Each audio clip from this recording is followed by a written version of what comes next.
La incansable lucha del ser humano, la incansable lucha del hombre, de la creación pensante de Dios, aquella que Dios puso en el huerto del Edén, es por la gloria, por la gloria. El ser humano quiere adueñarse de la gloria que le pertenece a Dios.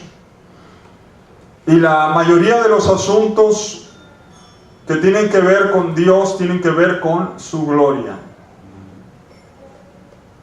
El más grande problema que el hombre enfrenta es debido a que le ha robado la gloria a Dios. Desde el principio, nosotros vemos, inclusive antes de la creación del mundo, a un ser que antes era un ángel de luz, y que lo hemos descrito en pasajes como Ezequiel capítulo 28 y Isaías capítulo 14, como aquel ángel de luz, como aquel lucero, ¿verdad?, que era un ángel esplendoroso, un querubín, un ser de muy alto nivel en la presencia de Dios, quiso ser igual a Dios, quiso robarle la gloria a Dios.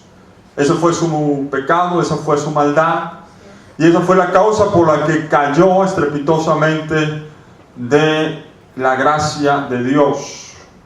Y el Señor lo arrojó, ¿verdad?, del cielo, así lo dice la palabra de Dios, que lo arrojó del cielo, lo expulsó del cielo, por causa de que quiso robarle su gloria. Así también nosotros vemos que a lo largo y ancho de la historia, el ser humano ha querido robarle la gloria a Dios, y por eso ha sido condenado a estar separado de la luz que es Dios mismo, por causa de que ha querido robarle la gloria. Inclusive ese famoso texto que dice: por cuanto todos pecaron y están destituidos de la gloria de Dios. Por causa de que el hombre así ha decidido en su corazón tratar de robarle, tratar de menoscabar la gloria de Dios. Adán y Eva, en Génesis capítulo número 3, versículos 4 al 6, nos dice la palabra del Señor que hubo una plática, un episodio entre la serpiente antigua llamada Diablo y Satanás, y Eva, la primera mujer. Y dice la palabra del Señor: entonces la serpiente dijo a la mujer: no moriréis. Contradiciendo la palabra de Dios, ¿verdad? Porque el Señor les dijo: el día que comieren de ese árbol, ese día van a morir. Pero la serpiente, el diablo, contradice la palabra de Dios y dice: no moriréis. Sino sabe Dios que el día que comáis de él, del árbol, serán abiertos vuestros ojos y seréis como Dios, sabiendo el bien y el mal. Y vio la mujer que el árbol era bueno para comer y era agradable a los ojos, y el árbol codiciable para alcanzar la sabiduría, y tomó del fruto y comió, y dio también a su marido, el cual comió así como ella. Vemos aquí ese episodio que Eva misma estuvo codiciando la gloria de Dios, codiciando la sabiduría de Dios, codiciando el poder de Dios. No se conformó con lo que Dios les había dado, no quiso simplemente continuar gozando y disfrutando de las bendiciones de Dios, sino quiso algo más. Quiso entonces robarle la gloria que le pertenece solo al Señor. Esa fue la tentación que Satanás puso delante de Eva, delante de la humanidad. Dice: serán abiertos vuestros ojos, y entonces van a saber ustedes el bien y el mal, y seréis como dioses, seréis como Dios mismo. Es decir, que la gloria que Dios tiene, ustedes también la van a tener. El esplendor que Dios tiene, ustedes también lo van a tener. La posición que Dios tiene, ustedes también la van a tener. Ese es el problema del ser humano. El problema del ser humano es que quiere robarle y quitarle a Dios la gloria. La mujer de Lot, en el capítulo número 19 de Génesis, nosotros vemos otro pasaje interesante que nos habla del tema. Génesis capítulo 19, versículos 12 al 15. Dice la palabra allí: dijeron los varones: ¿tienes alguno más yernos? Y tus hijos y tus hijas y todo lo que tienes en la ciudad, sácalo de este lugar, porque vamos a destruir este lugar, por cuanto el clamor contra ellos ha subido de punto delante de Jehová. Por tanto, Jehová nos ha enviado para destruirlo. Entonces salió Lot y habló a sus yernos, los que habían de tomar sus hijas, y les dijo: levantaos, salid de este lugar, porque Jehová va a destruir esta ciudad. Mas pareció a sus yernos como que se burlaba. Y al rayar el alba, los ángeles daban prisa a Lot, diciendo: levántate, toma tu mujer y tus hijas que se hallan aquí, para que no perezcan en el castigo de la ciudad. Era una urgencia tremenda. Entonces salieron prontamente su mujer, la mujer de Lot, y sus dos hijas, y aquellos dos varones, aquellos ángeles enviados de Dios. Pero ¿qué sucedió con la mujer de Lot? Versículos 22 al 26. Dice: date prisa, escápate allá, porque nada podré hacer hasta que hayas llegado allí. Por eso fue llamado el nombre de la ciudad Zoar. Ellos iban a ir a una ciudad ahí cerca. El sol salía sobre la tierra cuando Lot llegó a Zoar. Entonces Jehová hizo llover sobre Sodoma y sobre Gomorra azufre y fuego de parte de Jehová desde los cielos. Y destruyó las ciudades y toda aquella llanura con todos los moradores de aquellas ciudades y el fruto de la tierra. Entonces la mujer de Lot miró atrás, a espaldas de él, y se volvió estatua de sal.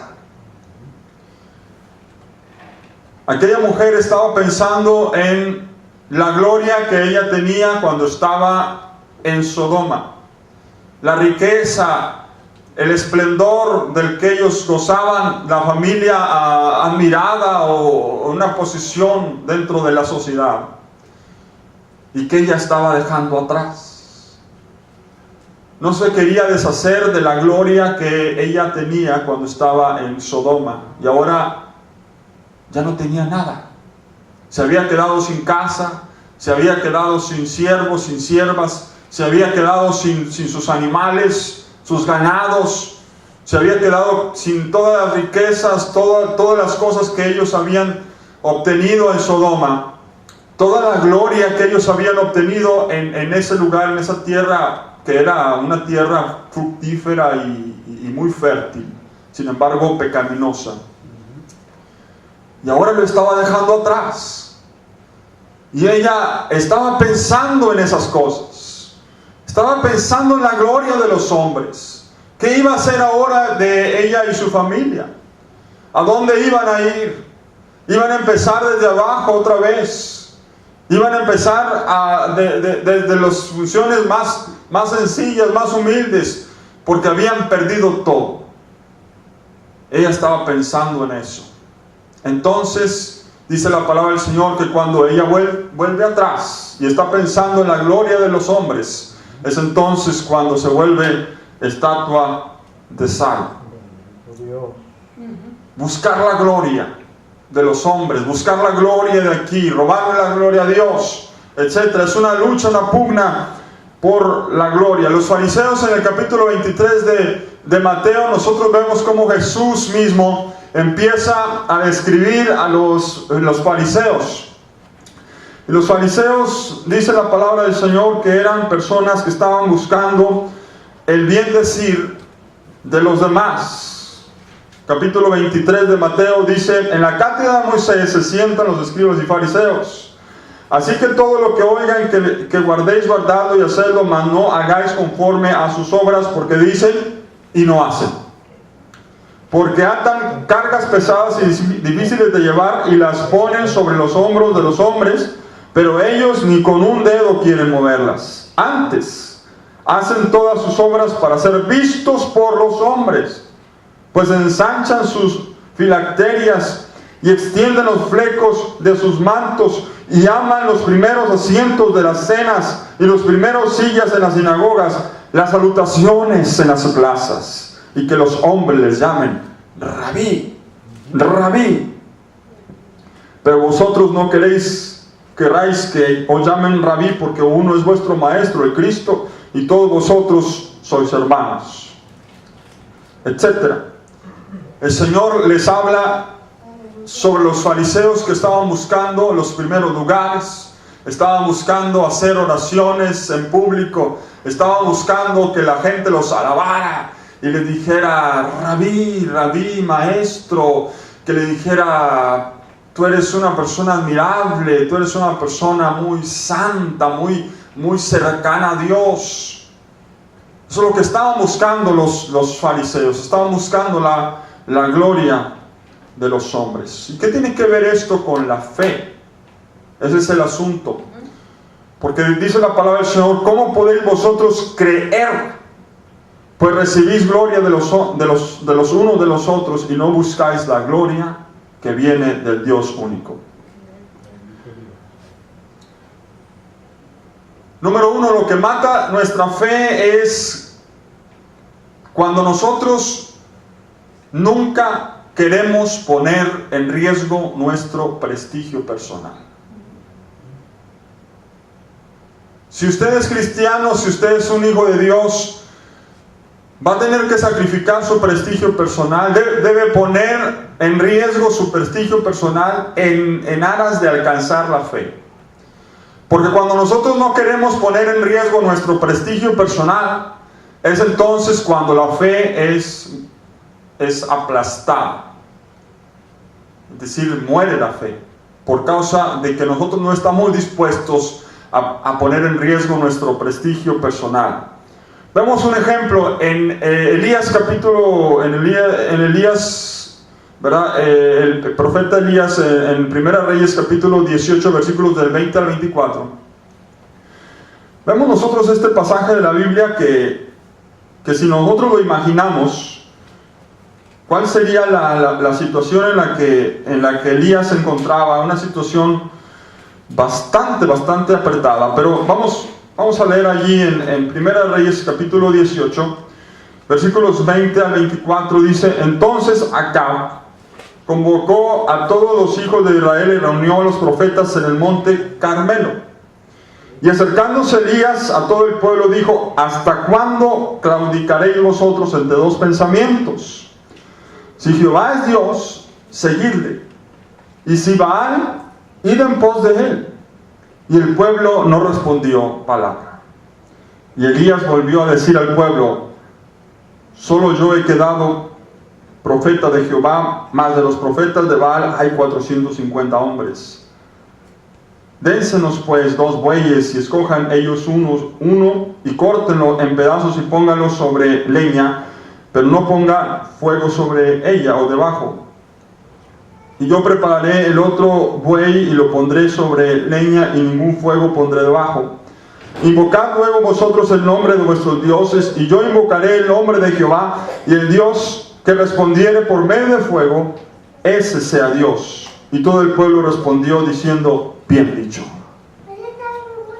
Allí Elías estaba poniendo en riesgo su prestigio personal, su prestigio de profeta, su veracidad, su cordura, su juicio cabal, etc. Todo estaba poniéndolo en riesgo el profeta Elías. ¿Qué tal si no descendía fuego del cielo? ¿Qué tal si quedaba en ridículo ahí delante de todos? Y no solamente eso, sino estaba poniendo en riesgo su propia vida. Porque si no ocurría eso, entonces iban a prenderlo y le iban a dar inmediatamente muerte. Él estaba arriesgando todo eso. Pero si él no lo hubiera hecho de esa manera, entonces nunca hubiera descendido fuego del cielo. Nunca hubiera descendido fuego del cielo. Si nosotros no queremos poner en riesgo, por así decirlo, es hasta entre comillas, nuestro prestigio personal, si nos queremos ver como simplemente personas religiosas, nos queremos ver como personas políticas, que sabemos tratar a los demás, que les damos su lugar y su respeto a los demás, etc. Porque si alguien tiene tal religión, entonces, bueno, yo también tengo la mía, y nos respetamos el uno al otro, y no nos trastocamos ni discutimos el uno al otro, porque cada quien se respeta. Entonces nunca va a haber gloria para Dios, ni tampoco va a haber crecimiento en la fe. Nunca va a haber fe hasta que nosotros pongamos en riesgo el prestigio personal. Eso es una regla. Si Elías hubiera simplemente buscado el bien decir del pueblo y hubiera querido actuar políticamente, hubiera tratado de convencer al pueblo con palabras de que sirvieran a Jehová, ellos nunca tampoco iban a servir al Dios vivo.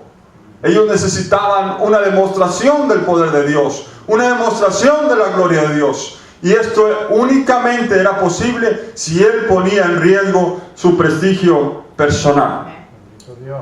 Dice la palabra del Señor en otro pasaje, en Gálatas capítulo 1, versículo 10, dice el apóstol Pablo de esta manera: si yo todavía buscara agradar a los hombres.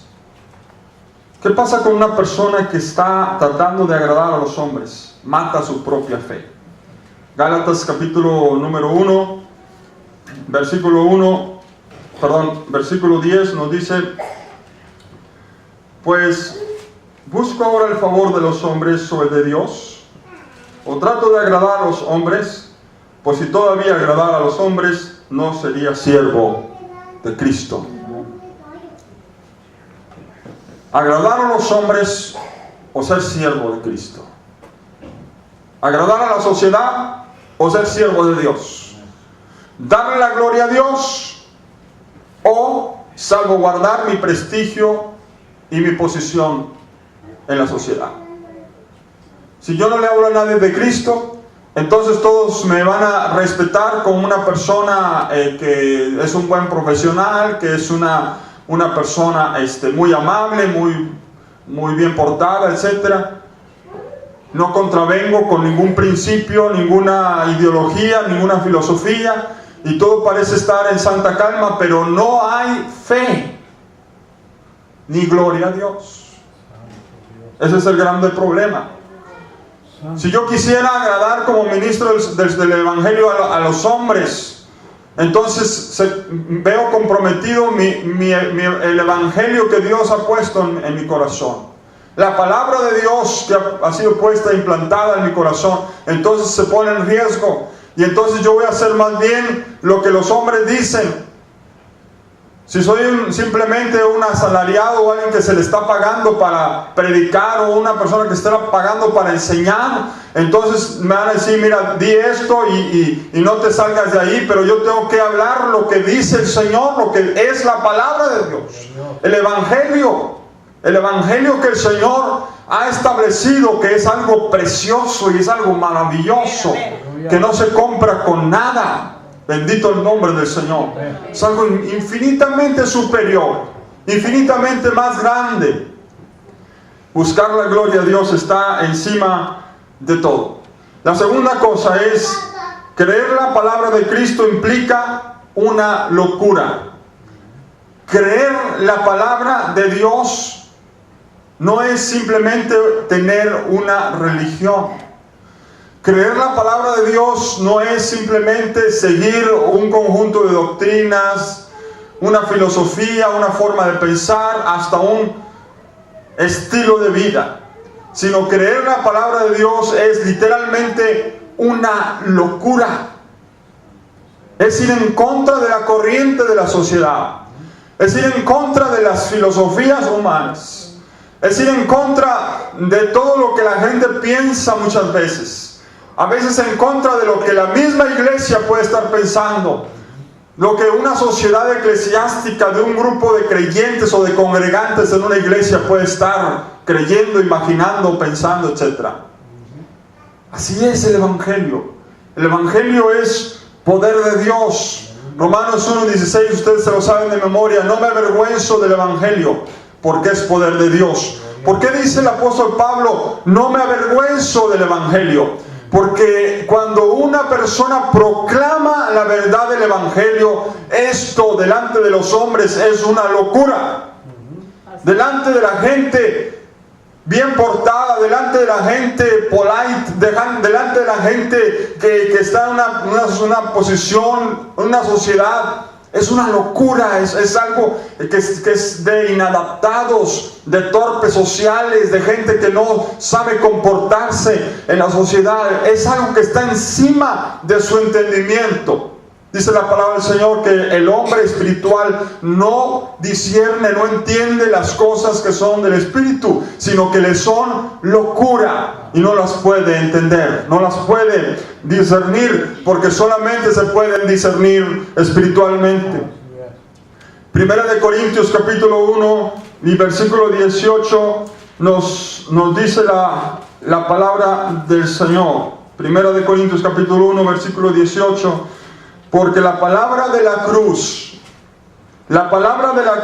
es locura a los que se pierden, pero los que se salvan, esto es a nosotros, es poder de Dios.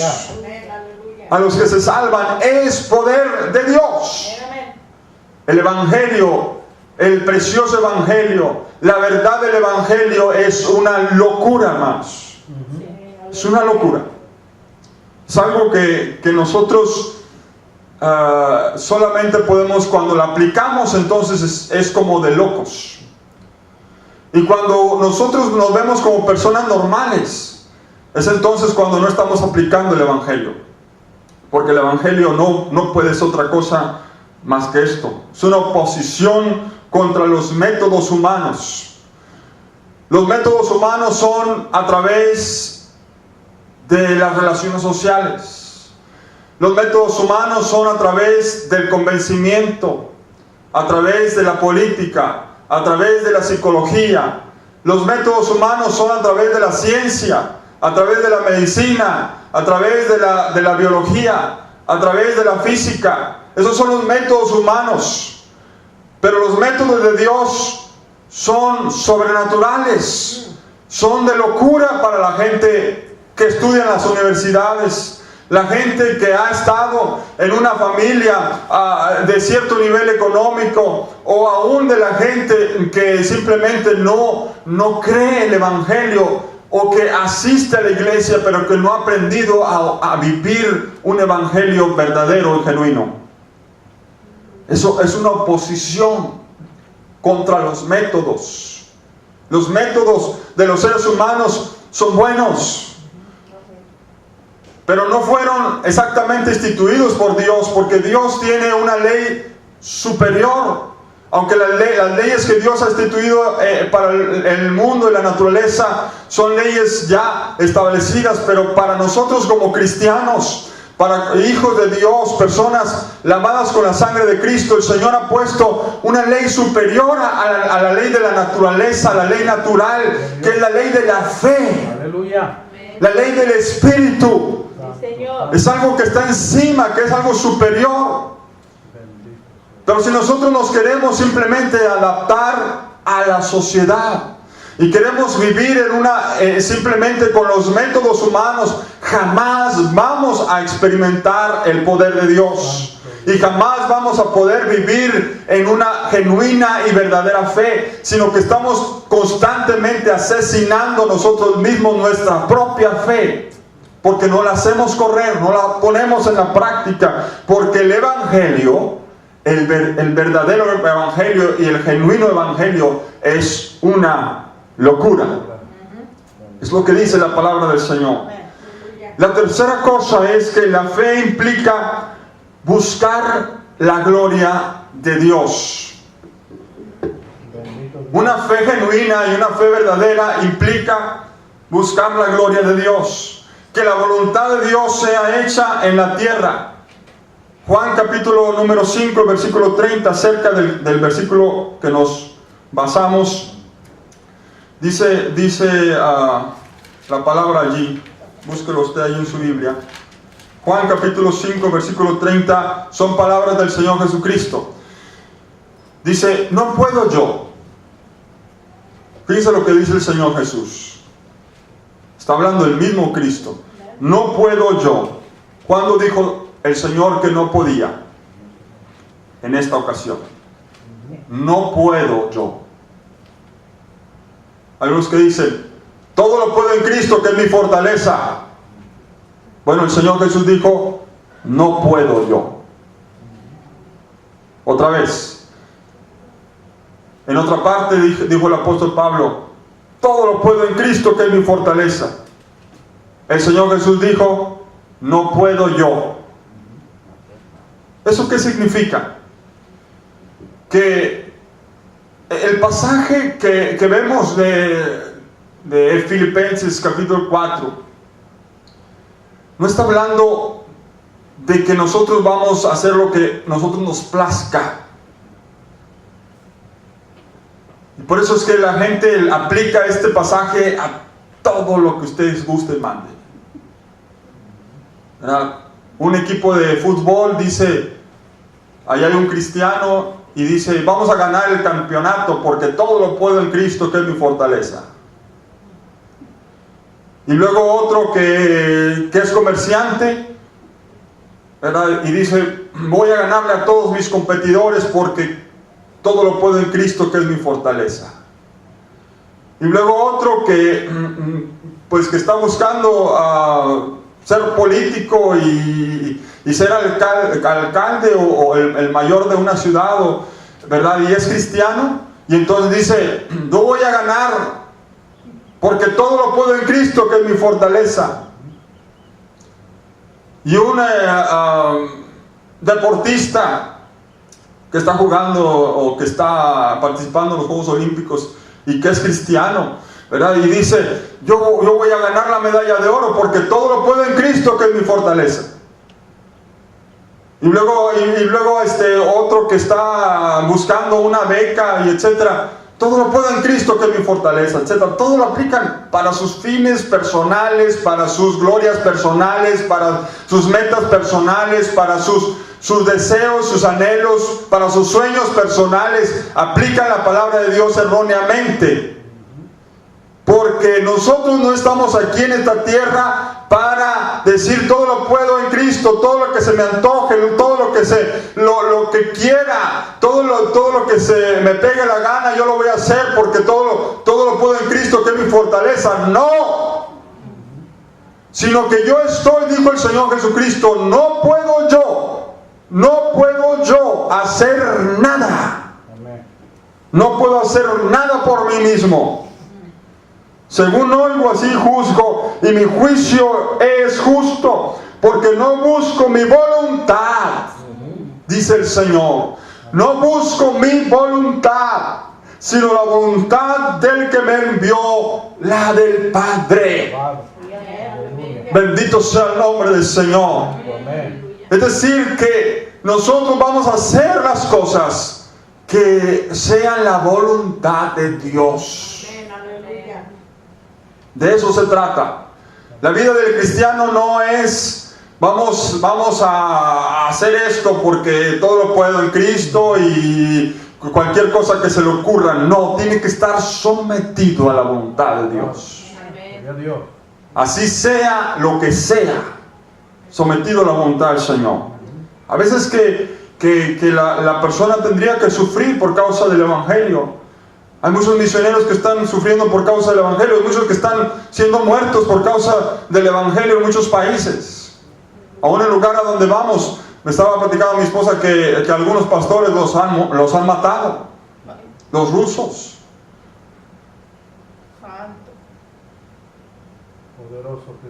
Y fíjense que esas personas estaban buscando la gloria de Dios y estaban buscando hacer la voluntad de Dios. Qué cosa tan preciosa. Cuando una persona está buscando hacer la voluntad de Dios.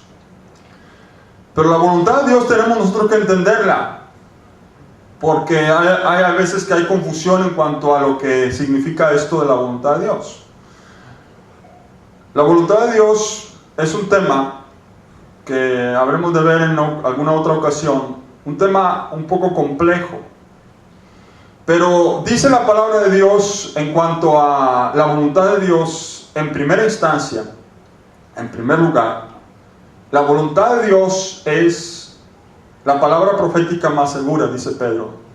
Si vosotros tenéis la palabra profética más segura, la cual haréis bien en estar atentos, porque es como una antorcha que nos guía en un lugar oscuro, hasta que el día esclarezca y el lucero de la mañana alumbre en vuestros corazones. Aleluya. ¿Y cuál es la palabra profética más segura? La Biblia, la palabra de Dios, las Escrituras. Hay gente que está buscando la voluntad de Dios cuando la voluntad de Dios está ya escrita. La palabra testamento es la voluntad del testador. Cuando una persona escribe un testamento, está hablando de su voluntad en ejercicio de sus facultades mentales, en referencia al tiempo después de su muerte. Esa es su voluntad, y a eso se le llama testamento. Nosotros tenemos un testamento de Dios. El testamento de Dios está dividido en dos partes: el Antiguo Testamento y el Nuevo Testamento. Esa es la voluntad de Dios. Era necesario que muriera el testador, lo dice Hebreos, para que pudiera hacerse efectivo el testamento de Dios. Por eso es que Cristo murió, para que el testamento de Dios pudiera ser efectivo en nosotros. Cuando el Señor Jesús muere, entonces el testamento de Dios, la voluntad de Dios, del testador, el que escribió las Escrituras, la inspiración del Espíritu Santo, pudiera ser realidad en el corazón, en las mentes y en las vidas de todos los cristianos de la iglesia. Bendito el nombre del Señor. Esa es la voluntad de Dios. La voluntad de Dios para nosotros está en la Biblia. No necesitamos estar, Señor, ¿cuál es tu voluntad? Nosotros conocemos cuál es la voluntad de Dios. Dice Juan 5, Lucas 11:2, dice que la oración modelo del Señor Jesucristo en Lucas 11, y ese pasaje se repite en Mateo capítulo 6, pero vamos a ver la de Lucas 11, capítulo 11, versículo 2, dice: y les dijo, cuando oréis, decid, Padre nuestro que estás en los cielos, santificado sea tu nombre, venga tu reino, hágase tu voluntad como en el cielo, así también en la tierra. Que sea hecha la voluntad de Dios en la tierra. Eso es lo que Dios quiere, la voluntad de Dios, es decir, que la palabra de Dios sea una realidad en los corazones. Nos dice la palabra de Dios que la voluntad de Dios nos ha sido revelada a nosotros. La voluntad de Dios ya no es un misterio. Antes era un misterio, ahora no es un misterio. Fíjese muy bien, la voluntad de Dios antes era un misterio, ahora no es un misterio. Efesios capítulo 1, versículo 9, y espero que no esté demasiado rápido con la Biblia. Yo estoy con una mano, ustedes con dos. Gloria a Dios. Efesios capítulo 1, versículo número 9, nos dice: dándonos a conocer el misterio de su voluntad, según su beneplácito, el cual se había propuesto en sí mismo. Dándonos a conocer el misterio de su voluntad. Nosotros conocemos la voluntad de Dios. Lucas capítulo 12, versículo 47. Lucas capítulo 12 y versículo 47 nos dice así: aquel siervo que, conociendo la voluntad de su Señor, no se preparó, no hizo conforme a su voluntad, recibirá muchos azotes. ¿Quiénes son los que conocen la voluntad de su Señor? Podremos excusarnos delante de Dios y decir: Señor, es que yo no sabía lo que tú querías. Señor, yo no sabía tu voluntad. Nadie me explicó cuál era tu voluntad. Señor, yo nunca supe. Yo oré a ti, Señor, para que tú me dijeras cuál era tu voluntad y nunca me contestaste, Señor. ¿Usted cree que va a poder excusarse delante de Dios de esa manera? No. Porque tenemos la Biblia y la palabra de Dios es la voluntad de Dios. Amén. Aleluya. Es la voluntad de Dios. Hay muchos que están orando buscando la voluntad de Dios cuando la voluntad de Dios ya ha sido dada en la palabra. Amén.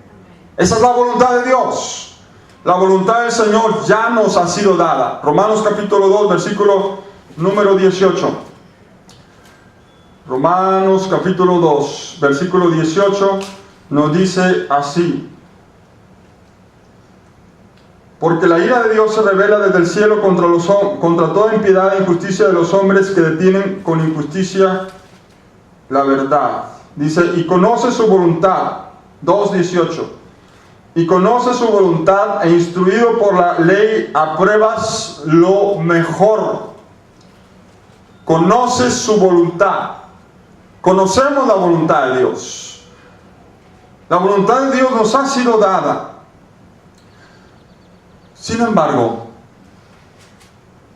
el diablo, la función de Satanás, lo que quiere hacer Satanás es poner en duda cuál es la voluntad de Dios. Que nosotros tengamos duda acerca de lo que Dios quiere. Y entonces viene el diablo y dice: tú estás orando por aquella persona, pero puede ser que Dios no la quiera salvar. Puede ser que esa persona no sea para salvación. Estás orando por tus hijos. A lo mejor ese no es el tiempo para que sean salvos. Cuando la palabra del Señor dice que la salvación es para hoy. Dice la palabra del Señor que la voluntad de Él es que todos sean salvos y todos procedan al arrepentimiento. Amén. Viene otra vez el diablo y dice: posiblemente Dios no quiere que seas sano. A lo mejor Dios quiere que estés enfermo. A lo mejor esa es la manera en que tú estás dando gloria a Dios. A lo mejor esa enfermedad que te vino es por causa de que Dios quiere que tú estés así. Cuando la palabra del Señor dice claramente que el Señor Jesucristo murió por nuestras enfermedades, dice padeció, fue el que llevó nuestras enfermedades y nuestros dolores. Y si el Señor Jesús los llevó, ¿por qué yo habría de llevarlos si Cristo ya los llevó? Si el Señor Jesús dice la palabra de Él, que Él por las llagas, por sus llagas fuimos nosotros curados, ¿por qué si yo ya fui curado voy entonces a padecer algo que no me corresponde? Esa es la voluntad de Dios. Algunos dicen, bueno, es que la voluntad del Señor puede ser o no, o puede ser o no puede ser sanarte. Eso totalmente contradice el Evangelio, hermanos. Contradice el Evangelio. Porque entonces, ¿para qué Cristo murió? ¿Para qué el Señor padeció? Si hay veces que va a querer y hay veces que no va a querer. Es ilógico, totalmente ilógico. Eso no está en la palabra de Dios. Ningún caso nosotros vemos en la Biblia cuando Cristo haya dicho: no es mi voluntad sanarte.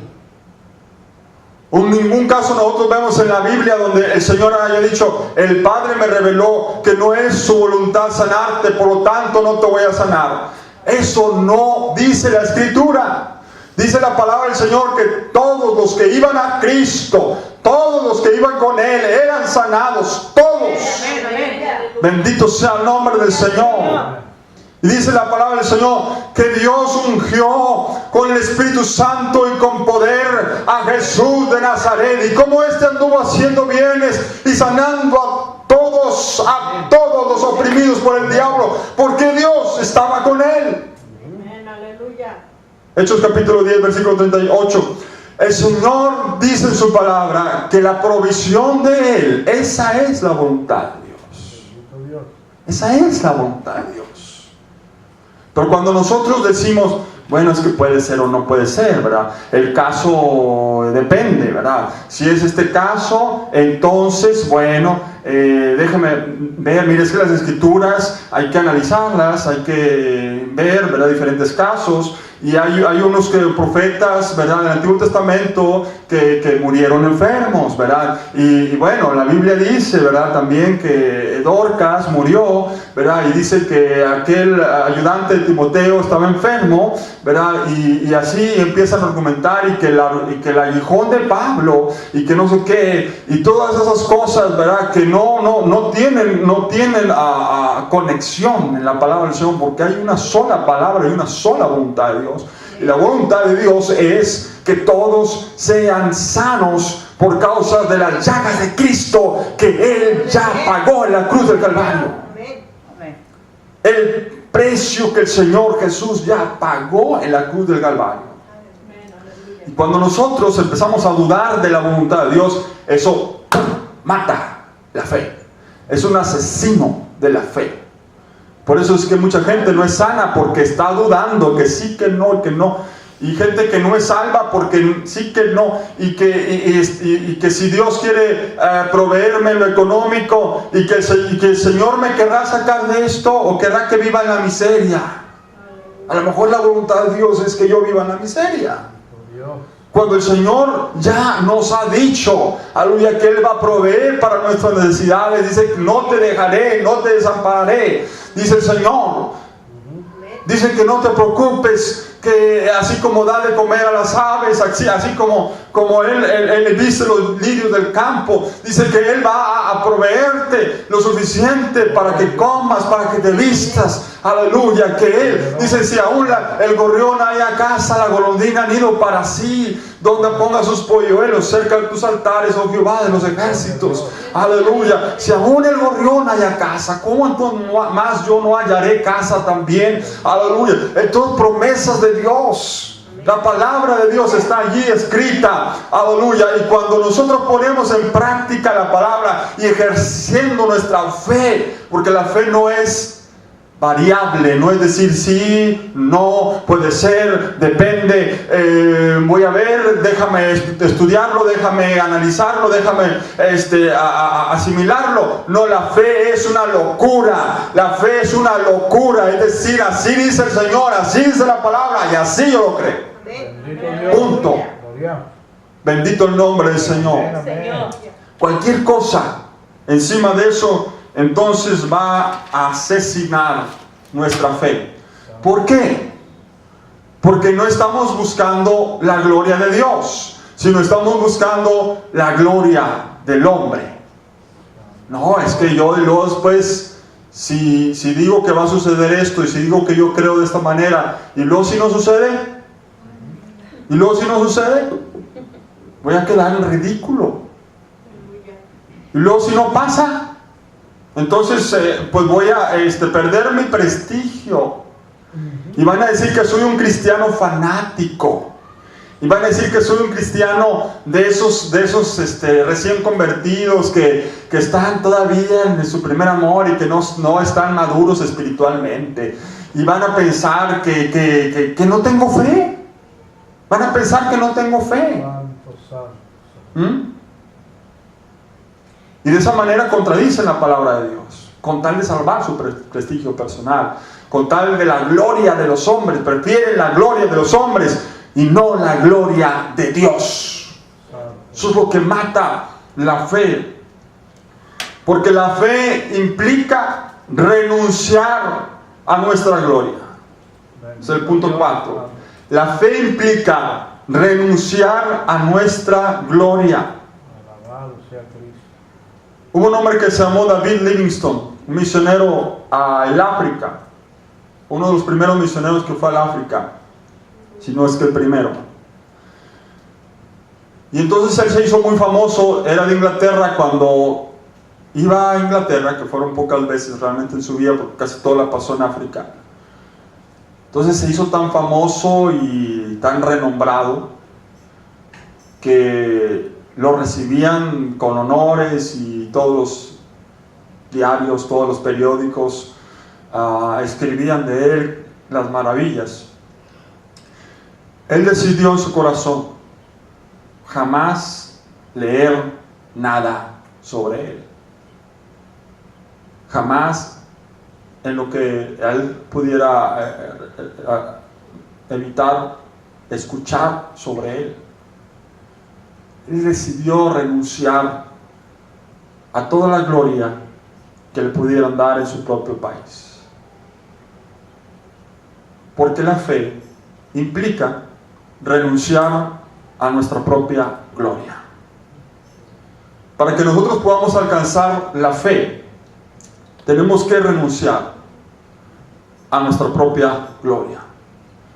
Hubo otro hombre que se llamó Jorge Müller y dijo esas palabras: no manifestaré mis necesidades a hombre alguno sobre la tierra.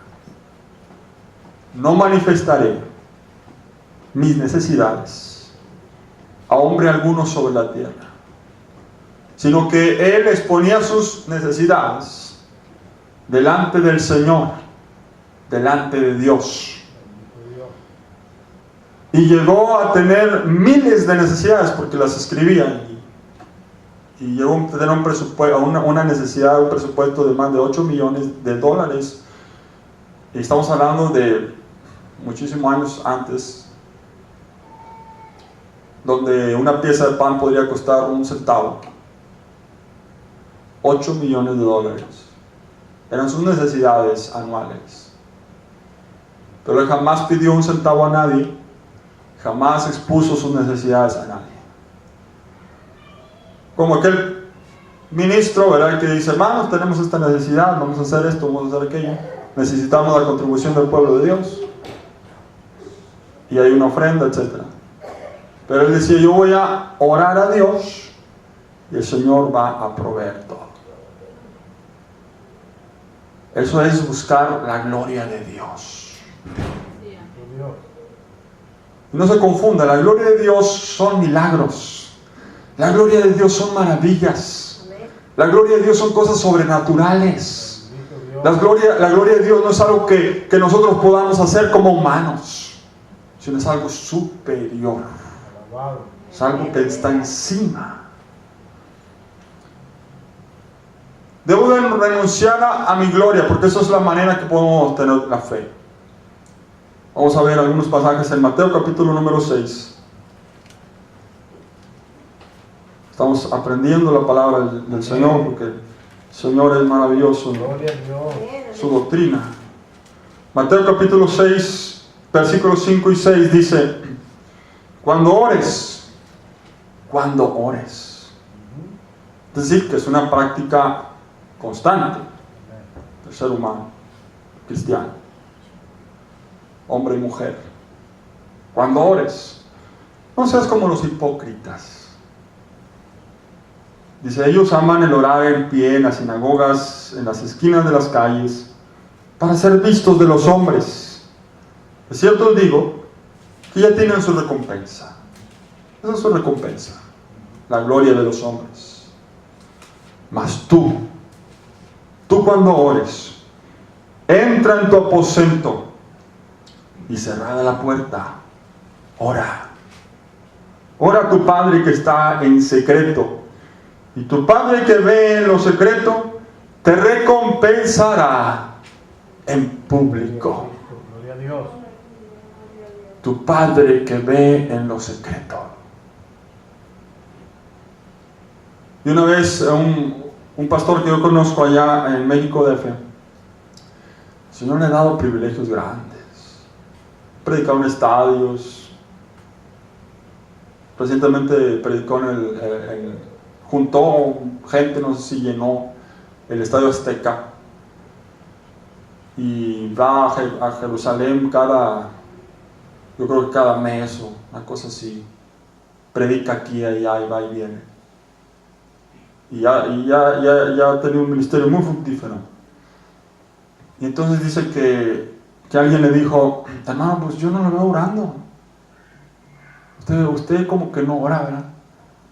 Y entonces se sonrió y dice, ¿que no oro? ¿Que no oro? Eso fue su respuesta.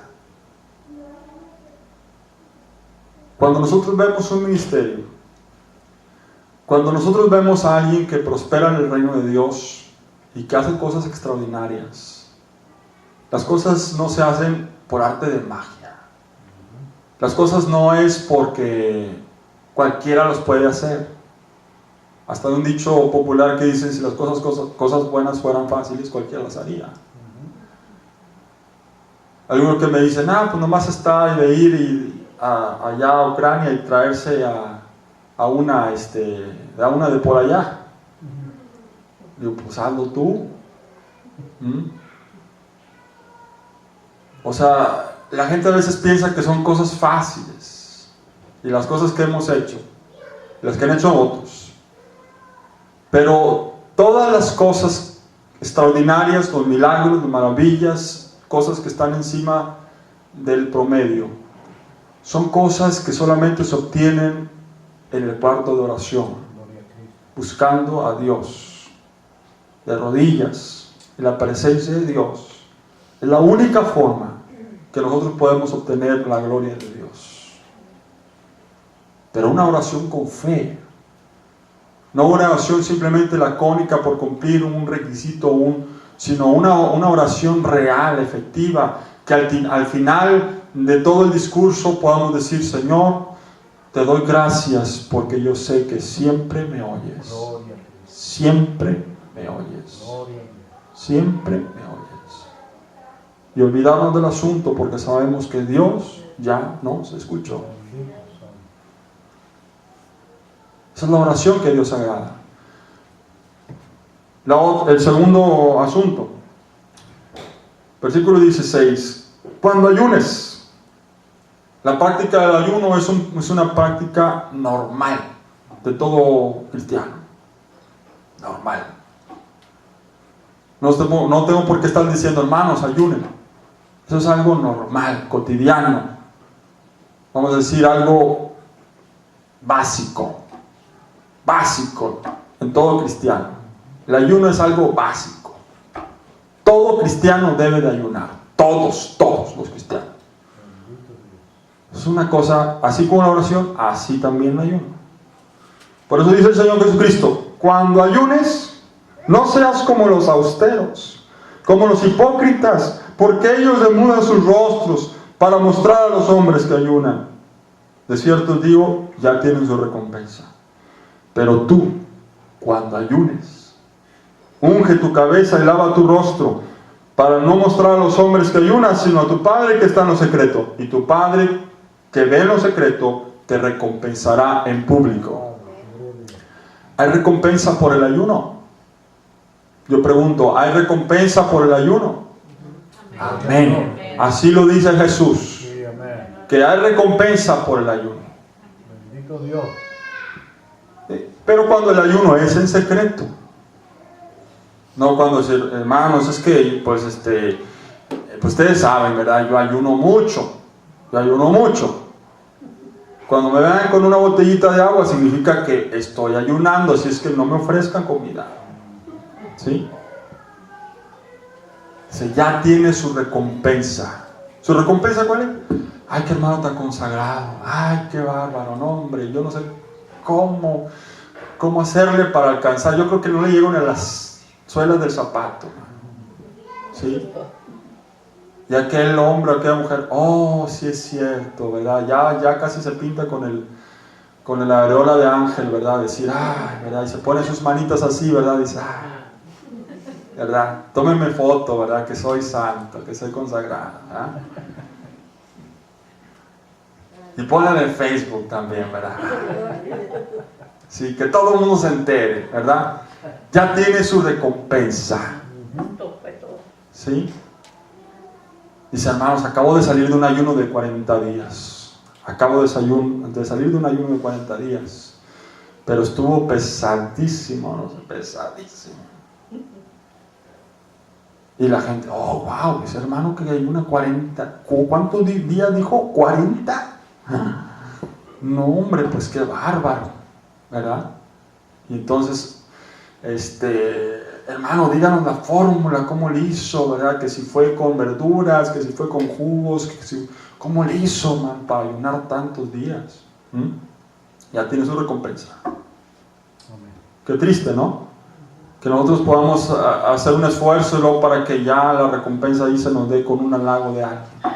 Qué pobreza y qué miseria del diablo.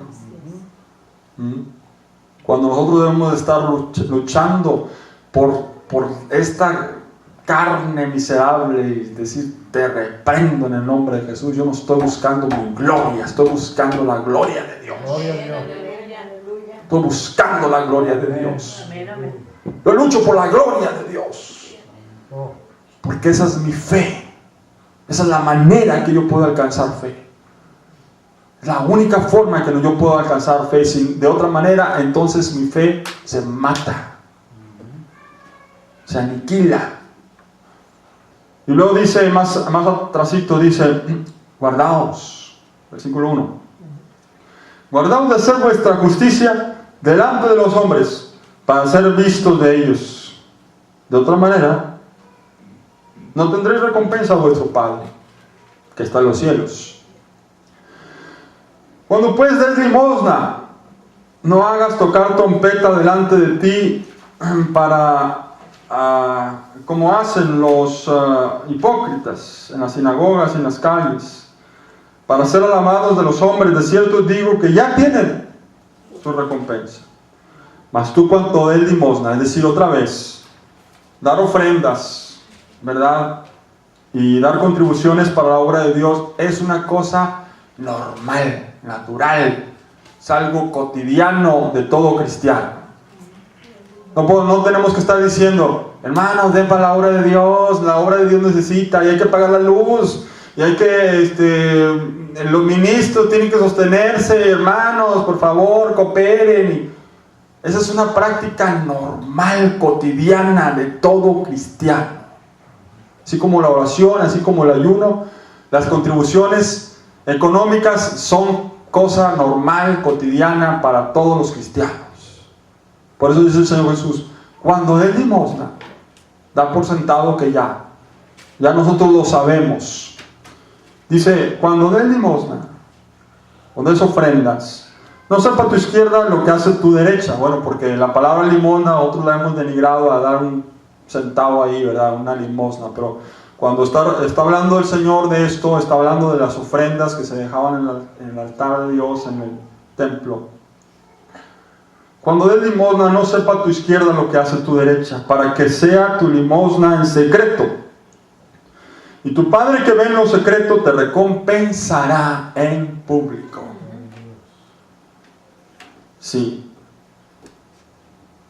Y entonces, pues un hermano da una ofrenda de $100, ¿verdad? Como si fuera la gran cosa. No, pero quiere que su nombre aparezca ahí, que se mencione, ¿verdad? Sí, que se mencione su nombre. No, hermano, pues es que, no estoy tocando trompeta, ¿verdad? Pero nomás para poner ejemplo a los demás, para que también los demás lo hagan. ¿Sí? Pero en su corazón está lleno de deseo, un hambre de gloria. ¿Sí? Por eso dice el Señor Jesucristo, no sepa a tu izquierda lo que hace tu derecha. Si es posible, ni a tu esposa le digas, ni a tu esposo. Si es posible, ¿verdad? Es que no se puede. Pero lo más secreto que se pueda, nosotros podemos dar una contribución para la obra de Dios, para tener recompensa. Esa es la manera que nosotros podemos tener recompensa. Porque si entonces, a ver, hermano, hermano, disculpe, usted acaba de dar una cantidad de dinero, ¿lo digo o no lo digo? ¿Usted cómo que piensa? Bueno, pues usted siente su corazón decirlo, hermano, pues bueno, se mató solo. Se mató solo. ¿Sí? Cuidado. El diablo quiere que nosotros nos demos gloria a nosotros mismos para robarnos la recompensa de Dios. Por eso es que dice la palabra del Señor, guardaos, estar atentos, inteligentes, porque la única forma de nosotros darle gloria a Dios. Pero ¿qué propósito vamos a lograr al final cuando nosotros le damos la gloria a Dios? Vamos a tener fe. ¿Por qué? Porque entonces nosotros estamos esperando únicamente de Dios. No estamos esperando de los demás. Entonces dicen, bueno, los demás van a pensar que soy bien consagrado, y los demás van a pensar que soy mujeroso, y que los demás van a pensar que soy un muy buen cristiano, y me van a abrir las puertas. No va por ahí. Pero si yo estoy buscando la gloria de Dios, entonces calladito te ves más bonito, ¿verdad? Tu Padre que ve en lo secreto te recompensará en público. Yo estoy esperando de Dios. Estoy esperando en el Señor.